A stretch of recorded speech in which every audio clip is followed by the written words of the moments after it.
श्री मां ने अप्रैल 1958 में एट्रीब्यूट्स टू गॉड, उसमें उन्होंने कहा है the divine alone is true, all the rest is false. दूसरी लाइन उन्होंने कहा है the divine alone is real, all the rest is absurd. तो इसमें जो हम देखते हैं कि ये तो श्री हमारे शंकराचार्य जी ने जो ब्रह्म सत्य जगत मिथ्या है उसको सपोर्ट कर रहा है, जबकि श्री अरविंद का था कि ब्रह्म भी सत्य है और जगत भी सत्य है। तो श्री मां के इस चीज को कहने का 1958 में क्या मंतव्य है, वो ऐसा क्या संदेश देना चाहते हैं? बहुत सुंदर प्रश्न है ये, पहले भी किसी ने मुझसे पूछा हुआ है।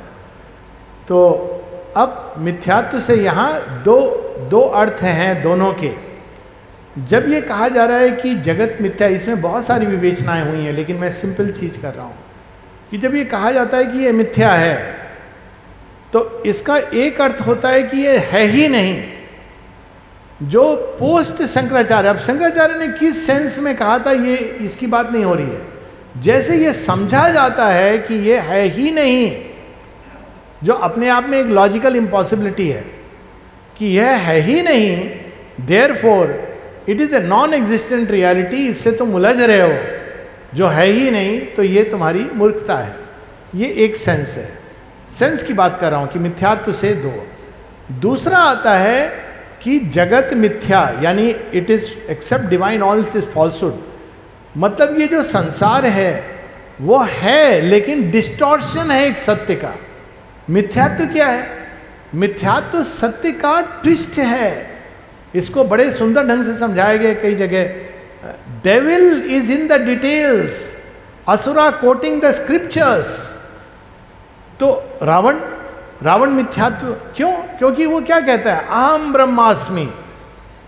कहते भाई सही बात रहा है, कौन सी गलत बात कह रहा है, लेकिन उसने अहम के अंदर जो भाव डाला है वो मैं रावण ब्रह्म हूं।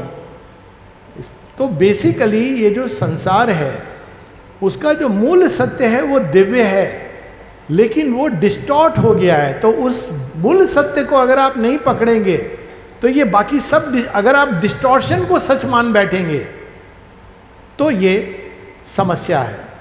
तो यहाँ दोनों के जो समाधान निकलता है वो बड़ा अद्भुत है।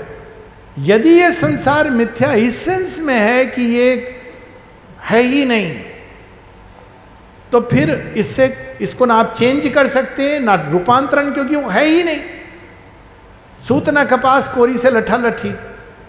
लेकिन यदि ये डिस्टॉर्शन है तो इसको आप रूपांतरित कर सकते हैं, ठीक कर सकते हैं। तो यहां जो मां कह रही हैं all the rest is falsehood, कि उसके जो कोर है, जो उसका जो यथार्थ है, सत्य है। अब इसको आप प्रैक्टिकल एग्जाम्पल लेके हम समझने की चेष्टा करें।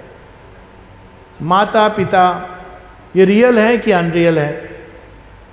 अब अगर हम इसको शंकराचार्य के सेंस में लेंगे तो हम ये लेंगे कि ना ये सब न तातो न मातो, ये कोई भी नहीं है। और अगर इसको उस सेंस में लेंगे जिसमें माता जी श्री अरविंद कर रहे हैं, तो हम इसको दो तीन चीज़ें इसमें से निकलती हैं। एक जो यज्ञवल्क्य बताते हैं कि they are like temporary care givers and trustees. दूसरा, यदि मैं पिता बनता हूं तो मुझे वैसा बनना चाहिए जैसे डिवाइन मेरे लिए एग्जाम्पल है एज ए फादर।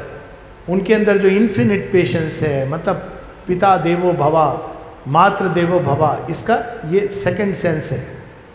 और तीसरा कि जहाँ भी ये हमारे अंदर एक क्या कहा जाए, कन्फ्लिक्ट पैदा होती है कि मेरे पिता ने ये बात कही है, मैं ये केवल उदाहरण दे रहा हूँ, और मेरे अंदर का सत्य ये कह रहा है, तो मुझे किसका चुनाव करना चाहिए? वहाँ मुझे सत्य का चुनाव करना चाहिए।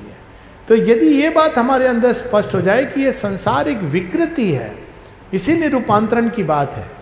ये असत्य के सेंस में मिथ्या नहीं है, ये विकृति के रूप में मिथ्या है। और उसको सीधा करना, जैसे होता है ना, कोई बड़ा अच्छा, आपने कागज में कोई बड़ी अच्छी लिखाई थी, किसी ने उसको फेंक दिया डस्टबिन के अंदर या फाड़ के फेंक दिया, तो आपको समझ नहीं आ रहा है कि इसमें क्या लिखा था, लेकिन आपको पता है कि इसमें कोई अच्छी सी बात लिखी थी। तो आप क्या कर रहे हैं, आप उसको ज्वाइन कर रहे हैं, सारे जैसे भी ज्वाइन कर रहे हैं, और फिर पढ़ रहे हैं, कह रहे हैं अरे ये तो बड़ा सुंदर है। तो ये संसार माँ जब कह रही है फॉल्सहुड इस सेंस में, वो तो उन चारों असुरों की बात करती हैं, डेथ, अनकॉन्शियसनेस, फॉल्सहुड और सफरिंग। तो उसको हमको उसको ठीक करना है, और ठीक करना तभी संभव है जब उसके अंदर जो दिव्यता है वो बाहर आए।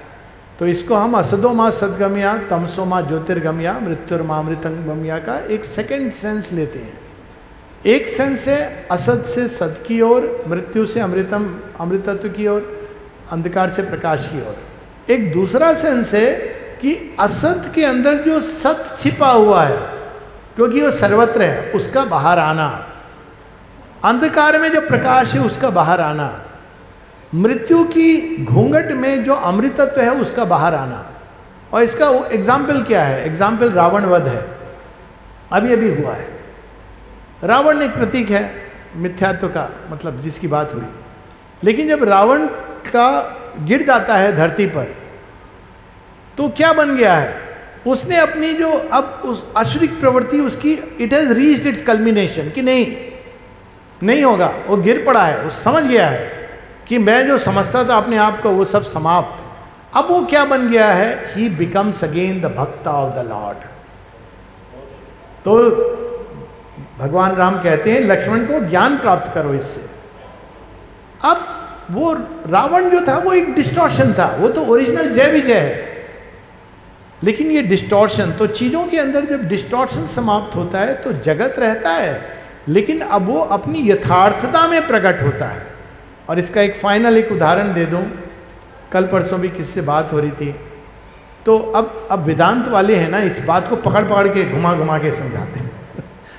तो ऐसे कह रहे थे कि नहीं, ये प्रतीति है, ये परसेप्शन है आपका। मैंने कहा हाँ प्रतीति है, तो यदि ये प्रतीति है तो भूल संसार की है, बनाने वाले की है, या उन इंद्रियों की है जिनकी प्रतीति हो रही है। If it's a false perception, that means by true perception I can correct it.